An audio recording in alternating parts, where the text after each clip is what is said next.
Hello, it's Harper. Welcome to Pages and Reels. Today I wanted to use this opportunity to discuss a very obscure adaptation of Shakespeare's Hamlet. Well, it was obscure in Australia anyway. It came out in the year 2000 and it's either called Hamlet or Hamlet 2000, depending on which country it was released in. In Australia it was called Hamlet. Just a quick summary of the main players in this adaptation for those of you who haven't watched it. Interesting you're watching this video, even if you haven't watched the movie.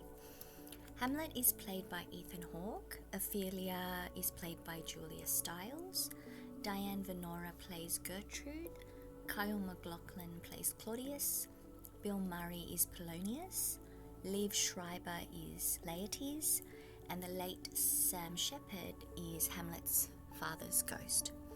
The movie is directed by Michael Almereyda. In this version, the play is set in the business world with Hamlet's father as the former CEO or king of a firm called Denmark Corporation, which his brother Claudius usurps. Also, just a note, I am going to discuss this movie with the assumption you've watched it, so for those of you who haven't, it may be difficult to follow, but you're still welcome to listen to me ramble on. So, when I first watched this adaptation, I loved it, but I know that it didn't get very good reviews and it kind of faded into obscurity. But to date, and I feel kind of embarrassed to admit this, it actually still remains one of my favourite adaptations of Hamlet. I thought it was unique in its interpretation and comparative to the lush theatrical versions by Kenneth Branagh and Franco Zeffirelli. I liked its comparatively more minimalist approach to the play. Full disclaimer, I am fully aware that I have a certain affinity to the mumblecore genre and also understand that Ethan Hawke mumbling through to be or not to be in the aisle of a video store wearing a knitted trapper hat is not to everyone's taste.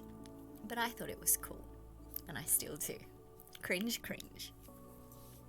I thought I should also admit that it was when I was going through my vague half crush on Ethan Hawke that I watched this movie, who by the way fully leans into the slacker trope that made him famous. Speaking of crushes, I was also going through my more than vague crush on Shakespearean poster girl of the 1990s and 2000s, Julia Stiles, so I may end up talking about her for most of this video. She plays Ophelia, and in my completely biased opinion, she is the best part of the movie, playing to me a very believable Ophelia.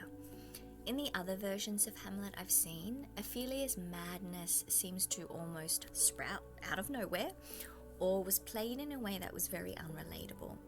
Yes, I am aware that this is Shakespeare we're discussing, and relatability is not what I should be looking for, but apparently I do.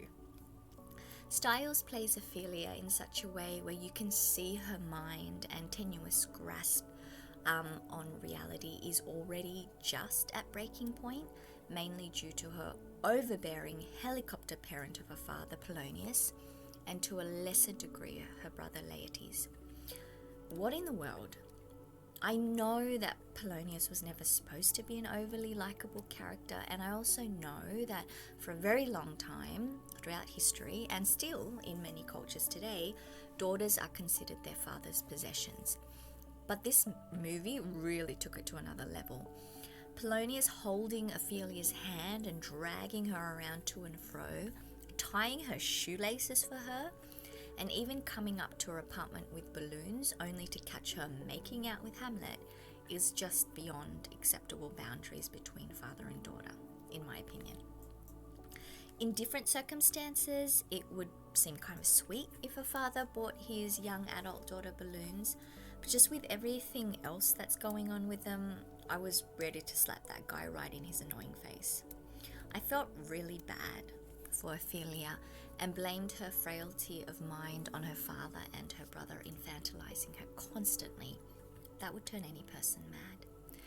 I know that, clearly without a mother, Polonius just didn't know how to deal with his daughter becoming an adult, and so just kept trying to keep her under his control by treating her like a toddler.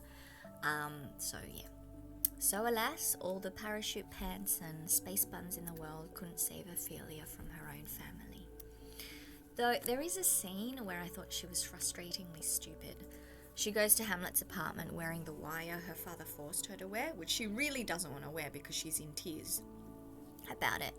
And there were so many ways that she could have used her own brand of deception to either get out of it, communicate to Hamlet subtly, or just, somehow maneuver the situation so she's relatively unscathed. But no, she just starts making out with Hamlet again, and obviously when people start making out, they start touching each other, so what do you think is going to happen? Of course he discovers she's wearing a wire. Ophelia, you ninny, silly girl. I also thought her death scene was a bit of an anticlimax. She deserved more than half a minute of her body floating at the bottom of a fountain. So yeah. Oh, and also, just quickly, I thought Laertes acted a bit weird towards his sister. Like, nothing crazy, but personal space between the siblings didn't seem to be a thing with these two, and he sneakily takes a butterfly clip from her hair to remember her by before he leaves for France, which is something I feel that is done more between lovers than brother and sister. I feel like having a photo of your family members hanging in your apartment or framed on your desk is a more appropriate way of expressing affection or fondness for your family members, but yeah. Anyway. But going back to the cinematography, I liked the stark, dreary, cool color palette that was used for this movie. I felt like it was a subtle way of creating the mood of loneliness and hopelessness of the characters who all really can't connect with each other. It was almost dystopian at times. All the main actors in this adaptation are generally considered skilled in their craft, and you do see that coming through. It's not easy using Shakespearean language in a modern setting. The language itself was not designed for a naturalistic setting, but the conversion I thought was executed well by most of the actors. I will say though that the last few scenes of the movie, which are basically the death scenes of all the main characters, it was a bit of a hack job. I have no idea what Gertrude was thinking. Did she know the drink was poison? Did she not know? I don't know. I was just confused as to what was going on in her head. Also, guns just randomly came out of nowhere, and Claudius's bodyguard made a move to protect his charge when Hamlet started shooting at Claudius, but then he just kind of disappeared. I guess he changed his mind halfway, so someone's clearly getting fired. Anyway, that's enough of that, I guess. If you manage to find a copy of this adaptation, give it a go if you haven't already. It might be a bit slow for some people, but I do feel like it has its merits. So, until next time, bye!